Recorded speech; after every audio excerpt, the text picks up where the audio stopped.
teman-teman, selamat datang lagi di channel aku, Kaktus Hitam Putih.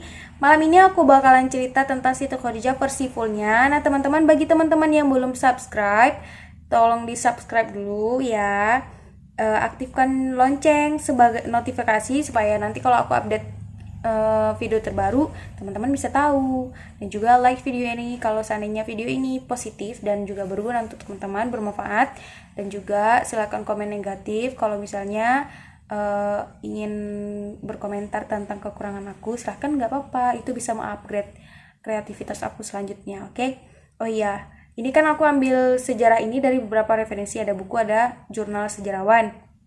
Nah teman-teman, kalau seandainya ada pengucapan aku yang salah atau penyampaian aku yang kurang dipahami, aku minta maaf banget karena aku juga masih belajar. Oke?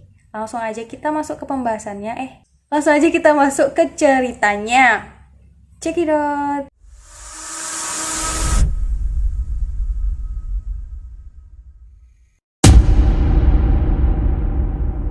Seperti yang kita ketahui, penduduk Mekah pada zaman jahiliyah itu terbiasa ataupun kebiasaan mereka sangat fenomenal hingga sampai sekarang peristiwa tersebut masih diabadikan dalam sejarah-sejarahnya.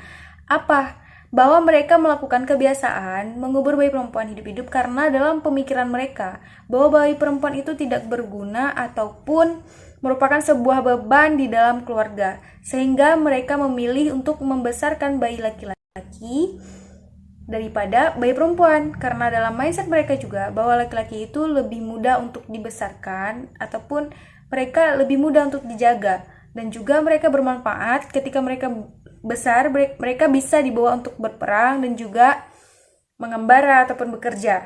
Tapi berbeda dengan suku Quraisy, teman-teman, di dalam sejarahnya bahwa suku Quraisy ini sangat menghormati kaum perempuan dari pihaknya, sehingga orang semua ataupun sehingga orang-orang Mekah dan juga orang dari luar Mekah itu mengacungkan jempol untuk mereka karena penghormatan mereka terhadap perempuan-perempuan mereka menuntut orang lain juga menghormati perempuan-perempuannya mereka. Khalid bin Asad merupakan ayah dari Siti Khadijah, merupakan seorang panglima perang ataupun komandan perang di suku Quraisy. Bahkan setelah beliau beranjak semakin tua ataupun setelah menikah, beliau ini dijuluki sebagai ayah ataupun bapak pemuka Quraisy. Jadi beliau ini memimpin perang ataupun menjadi panglima perang dari sekian lama, dan ketika beliau setelah menikah itu ada sebuah perang yang dipimpin oleh beliau sangat besar ataupun sangat mengguncang keadaan saat itu, yaitu disebut dengan Perang Fijar. Perang Fijar dipicu oleh seorang raja yang bernama Tuba al-Akhiru, berasal dari Yaman. Ketika itu, Raja Tuba datang bersama rombongannya ke kota Mekah sambil berseru akan mengambil batu Hajar Aswad untuk dipindahkan ke negaranya. Itu sangat tidak masuk akal kan teman-teman? Tuba al-Akhiru bersama rombongannya dengan gagah perkasa datang rame dengan pasukan perangnya datang ke kota Mekah. Dari kejauhan, semua penduduk Mekah sudah melihat keadaan tersebut dan berkumpul, dan juga beberapa pemuka dari suku Quraisy juga menyaksikan kejadian tersebut. Ketika Tuba datang, Tuba berseru akan mengambil batu Hajar Aswad untuk dipindahkan ke negaranya. Dan pemuka-pemuka Quraisy yang sudah menyaksikan ini tidak menyetujuinya, sehingga mereka semua memanggil anggota yang lain dan juga berkumpul, kemudian menuju ke rumah Khalid bin Asad, menemui beliau. Ketika sudah bertemu dengan Khalid bin Asad, langsung saja mereka berseru. Kira-kira seruan mereka seperti ini ya teman-teman. Laknat apa yang akan kita dapatkan wahai Khalid bin Asad apabila batu Hajar Aswad berhasil diambil atau dipindahkan? Kemudian Khalid bin Asad dengan merasa terbingungkan dengan keadaan ataupun kejadian ini, beliau langsung bertanya, ada apa ini? Kenapa? Begitu kan? Kemudian mereka menjawab lagi, Tuba, raja dari Yaman, datang bersama rombongannya dan pasukan perangnya ingin mengambil batu Hajar Aswad dan dipindahkan ke negerinya. Kemudian Khalid bin Asad langsung menjawabnya dengan tegas, sembari mengambil pedang. Beliau menyerukan, lebih baik mati daripada itu terjadi. Kemudian mereka bergegas pergi ke TKP, ke tempat kejadian. Orang dari Tuba belum memasuki Ka'bah. Mereka masih berada agak sedikit di luaran dari Ka'bah, masih jauh lah gitu ya, dari tempat batu Hajar Aswad. Kemudian sesampainya Khalid bin Asad bersama rombongan suku Quraisy ke TKP, mereka berhadapan antara Khalid bin Asad dengan Raja Tuba dan rombongan dengan rombongan begitu ya. Kemudian Khalid bertanya kepada Tuba, "Wahai Raja Tuba, apa kehendakmu yang membawakan kamu datang kemari begitu? Apa keinginanmu?" gitu. Masih dalam keadaan kata-kata halus ya, percakapan pertama. Tuba langsung nyelotos gitu, langsung bilang to the point. "Saya bermaksud datang sini," mungkin lebih kasar ya teman-teman, saya nggak tahu, aku nggak tahu. "Saya datang sini untuk mengambil batu Hajar Aswad dipindahkan ke wilayah saya." Begitu, maksudnya mengutarakan kemauannya gitu. Kemudian dengan sangat tidak mentolerisasi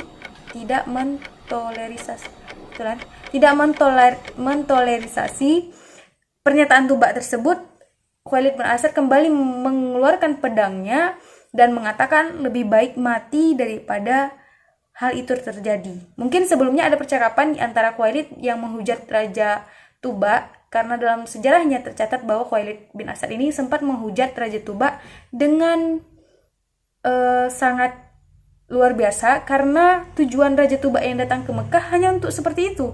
Itu kan sangat tidak normal. Khalid bin Asad beserta suku Quraisy itu ditugaskan di kota Mekah itu sebagai penjaga batu ataupun wilayah Ka'bah. Nah, teman-teman, sudah kewajiban bagi mereka untuk melindungi area tersebut. Apalagi dengan tujuan Tuba untuk melakukan itu, mereka sangat marah ya. Akhirnya mereka membuat formasi, kira-kira bentuk formasinya itu Ka'bah di tengah dan mereka mengelilingi Ka'bah membentuk formasi bulat gitu. Mereka sangat banyak kan teman-teman datang karena memang Raja Tuba juga banyak. Jadi mereka mengelilingi semuanya dan Khalid bin Asad berhadapan dengan Raja Tuba mengatakan, "Kamu tidak akan bisa menyentuh batu Hajar Aswad. Kalau menurut kamu bisa, coba saja," begitu. Kemudian Raja Tuba menginstruksikan kepada pasukannya untuk menyerang, lalu mereka bertahan begitu hingga terjadilah perang. Kemudian Raja Tuba kalah dan pulang ke negerinya. Setelah kejadian ini, Khalid bin Asad sangat dihormati dan semakin sangat terkenal bagi kaum mereka sebagai pahlawan gitu ya. Perang selesai. Capek, padahal cerita perang, bukan aku yang perang guys, tapi capek kayak ngebayanginnya gitu. Dah. Fatimah binti Zaidah ini adalah seorang ibu ataupun ibu dari Khadijah binti Khuwailid. Fatimah memiliki seorang ayah yang bernama Ibnu Kansur dan ibu bernama Halah binti Abdi Manaf bin Al Haris. Kira-kira seperti ini tulisannya, banyak panjang, nggak bisa dibaca ya. Silakan dibaca. Dari ibunya ataupun dari Halah itu masih terhubung dengan kakek buyut Rasulullah yang ke-8 yang bernama Lu'ay bin Ghalib. Kemudian dari pihak kakeknya ataupun ayah dari Fatimah, beliau adalah pahlawan suku Quraisy pada zamannya. Jadi kalau misalnya sekarang pada zaman Khalid bin Asad, pada sebelumnya itu dipegang ataupun salah satu dari pahlawan-pahlawan pada zamannya itu Ibnu Kansur ini. Menikahnya Khalid dan Fatimah melahirkan 5 orang putra dan putri. Urutannya aku nggak begitu tahu karena kalau misalnya dari biografi masing-masing itu anak terakhir adalah Naufal bin Khuwailid. Jadi aku urutin dari yang kita tahu aja ya. Khadijah binti Khuwailid, Awam bin Khuwailid, Halah binti Khuwailid, Hizam bin Khuwailid, dan Naufal bin Khuwailid. Beda dengan Naufal yang saudaranya Khuwailid. Itu saudaranya Khuwailid, ini anaknya Khuwailid, ada juga Naufal ya teman-teman. Ingat tuh biar nanti nggak kacau.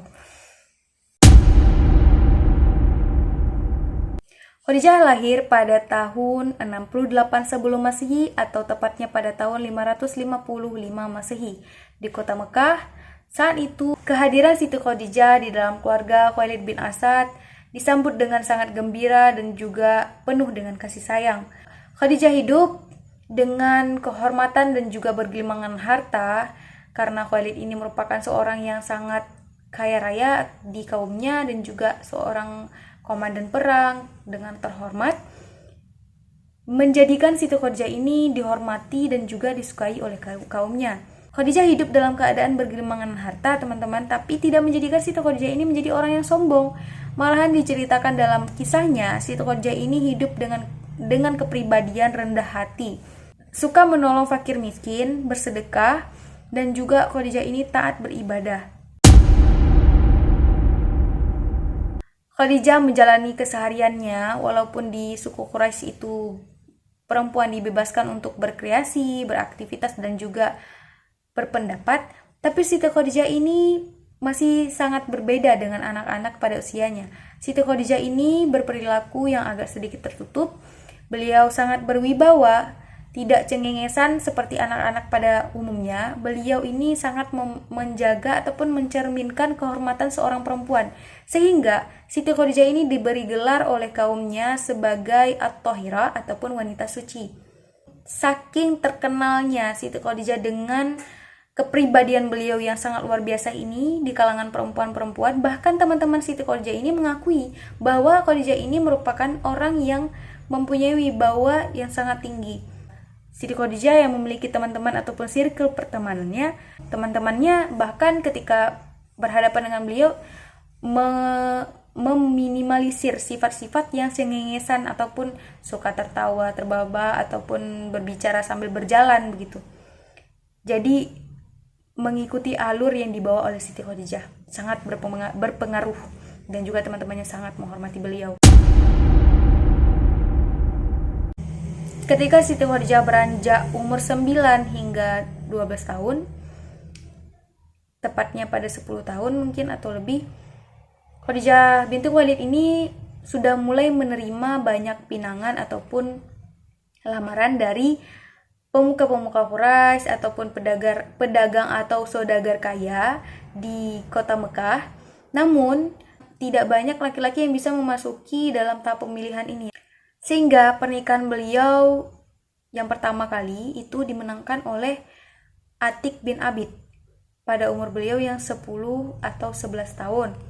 Karena kebiasaan pada saat itu bahwa perempuan-perempuan suku Quraisy ataupun orang Mekah yang sudah berumur sekitar 9 ataupun 10 tahun, kalau kita bilang itu awal mula haid ya.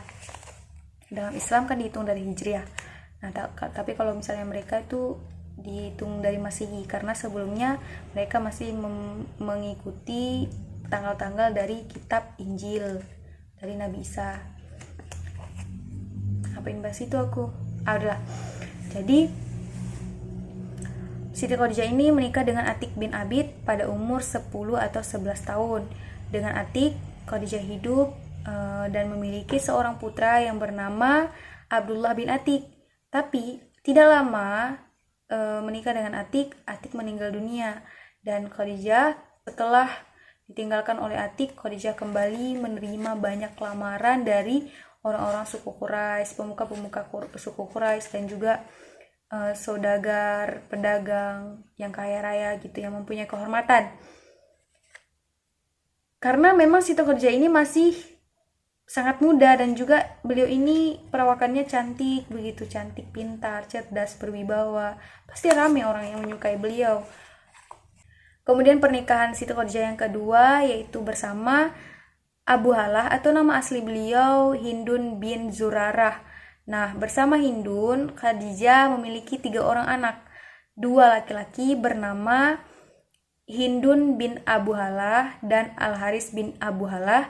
Kemudian 1 orang perempuan bernama Zainab bin Abu Halah. Bersama Abu Halah juga Siti Khadijah tidak memiliki waktu bersama dalam kurun yang sangat lama, karena Abu Halah ini diriwayatkan beliau sakit dan meninggal dunia juga. Tepatnya umur Siti Khadijah belum genap 17 tahun atau 18 tahun begitu. Siti Khadijah merasa terpukul, Siti Khadijah merasa sedih, tapi tidak menjadikan Siti Khadijah untuk putus asa. Siti Khadijah malahan bertekad untuk tidak menerima pinangan lagi setelah meninggal suaminya yang kedua dan hanya memfokuskan diri kepada anak-anaknya. Siti Khadijah fokus untuk membesarkan anak-anaknya, memberikan tauladan yang baik kepada anak-anaknya dan juga memberikan kasih sayang cukup kepada anak-anaknya.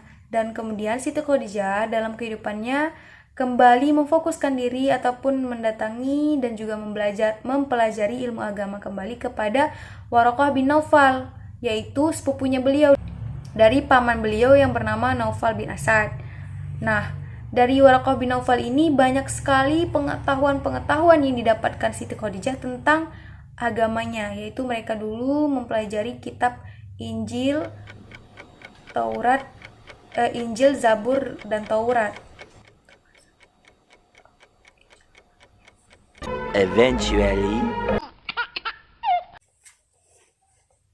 Dan Khadijah sangat tertarik dengan satu pembahasan dalam kitab-kitab sebelumnya yang membahas tentang seorang nabi, akan muncul seorang nabi akhir zaman, yaitu nabi kita ya, Nabi Muhammad SAW. Nah, Siti Khadijah ini tertuju sama pembahasan ini, fokus gitu. Maksudnya tertarik untuk mengikuti pembahasannya ini juga, penasaran gitu ya, sehingga Siti Khadijah mencari-cari tahu dan selalu bertanya kepada Waraqah bin Naufal dan juga bertanya kepada orang-orang tua pada zaman sebelumnya tentang pengetahuan ini. Kemudian pada umur Siti Khadijah yang ke-20 tahun, Siti Khadijah diberikan wewenang untuk memegang kendali bisnis keluarga beliau. Kan bisnis keluarga Siti Khadijah ini sangat terkenal, sangat banyak. Tapi ketika dipegang oleh Siti Khadijah, bisnis keluarganya malah berkembang semakin pesat. Siti Khadijah belajar tentang bisnis itu banyak dari keponakan beliau bernama Hakim bin Hizam, yaitu anak dari saudara Siti Khadijah yang keempat ya tadi aku sebutin, yaitu Hizam bin Khuwailid. Nah, dari Hizam ini Siti Khadijah banyak sekali mendapatkan pengetahuan tentang dunia bisnis ataupun perdagangan, karena Hizam merupakan seorang konglomerat di suku Quraisy yang banyak melakukan tur ataupun perjalanan bisnis ke negeri-negeri lain ataupun ke kota-kota lain, yaitu ke wilayah Persia, Romawi, bahkan sampai ke pelosok-pelosok lain. Sehingga Siti Khadijah mendapatkan ilmu yang lebih, walaupun Siti Khadijah tidak melakukan perjalanan-perjalanan seperti itu. Pada usia Siti Khadijah yang ke-20 tahun ini juga, ibunda Siti Khadijah yang bernama Fatimah binti Zaidah meninggal dunia tepatnya pada tahun 575 Masehi, dan 10 tahun setelahnya diikuti oleh ayah beliau Khalid bin Asad, wafat pada tahun 585 Masehi. Siti Khadijah sedih dan sedikit lesu mungkin ya. Beliau terus melanjutkan kehidupannya bersama anak-anak beliau dan keponaan dan juga sepupu beliau. Banyak teman-teman Siti Khadijah yang sering datang membantu ke rumah beliau. Hakim, keponaannya Siti Khadijah, Hakim bin Hizam, itu sangat menyayangi Siti Khadijah dengan kepribadian beliau, dengan kesuksesan beliau. Mungkin kalau misalnya kita bakalan bilang Siti Khadijah ini adalah motivator untuk Hakim, sehingga Hakim itu selalu datang ke Siti Khadijah, selalu mengunjungi Khadijah. Dalam sejarahnya juga, Hakim inilah yang menghadiahkan Zaid bin Harithah kepada Siti Khadijah, yang nantinya akan dihadiahkan ke Rasulullah.